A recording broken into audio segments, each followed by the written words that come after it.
Écrit à l'ange de l'église de Laodicée.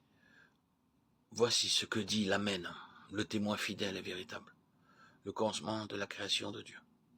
Je connais tes œuvres. Je sais que tu n'es ni froid ni bouillant. Puisses-tu être froid ou bouillant?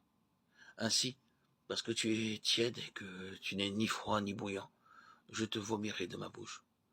Parce que tu dis, je suis riche, je me suis enrichi, et je n'ai besoin de rien. Et parce que tu ne sais pas que tu es malheureux, misérable, pauvre, aveugle et nu, je te conseille d'acheter de moi de l'or éprouvé par le feu, afin que tu deviennes riche, et des vêtements blancs, afin que tu sois vêtu et que la honte de ta nudité ne paraisse pas, et un collier pour oindre tes yeux, afin que tu vois. Moi, je reprends et je châtie tous ceux que j'aime. Et donc du zèle, et répands-toi. Voici, je me tiens à la porte et je frappe. Si quelqu'un entend ma voix et ouvre la porte, j'entrerai chez lui, je souperai avec lui, et lui avec moi. Celui qui vaincra, je le ferai asseoir avec moi sur mon trône, comme moi j'ai vaincu, et je me suis assis avec mon Père sur son trône. Que celui qui a des oreilles entende ce que l'Esprit dit aux églises. Apocalypse 3, 14-22. Le livre de l'Apocalypse contient un message pour les jours de la fin de cette dispensation. Lorsque nous lisons Apocalypse chapitre 1, verset 3, nous constatons que le message de ce livre est destiné à nous préparer en vue des jours de la fin. De plus, une bénédiction particulière est promise à ceux qui lisent, qui retiennent et sont fidèles aux paroles contenues dans ce livre.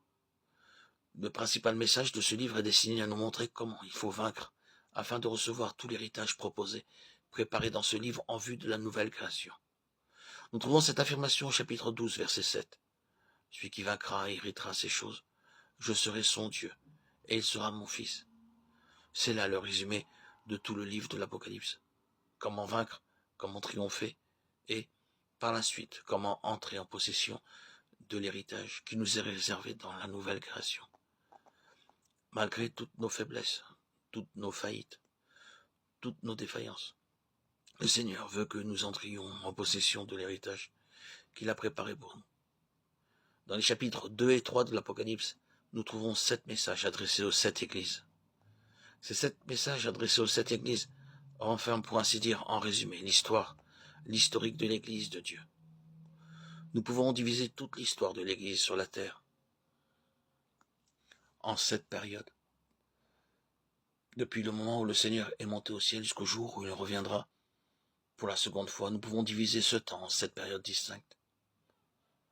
La première correspond à l'église d'Éphèse, la seconde à Smyrne, la troisième à Pergame, et ainsi de suite, jusqu'à la Odyssée, la 7e période. Nous-mêmes, nous trouvons maintenant engagés dans la dernière période de l'Église. Le message adressé à l'Odyssée nous présente en quelque sorte l'historique de la dernière période de l'Église sur la terre, dans laquelle nous sommes engagés. Bien que dans cette ultime période, celle de l'Odyssée, se trouve une grande prospérité terrestre et matérielle. On y rencontre néanmoins une grande pauvreté spirituelle.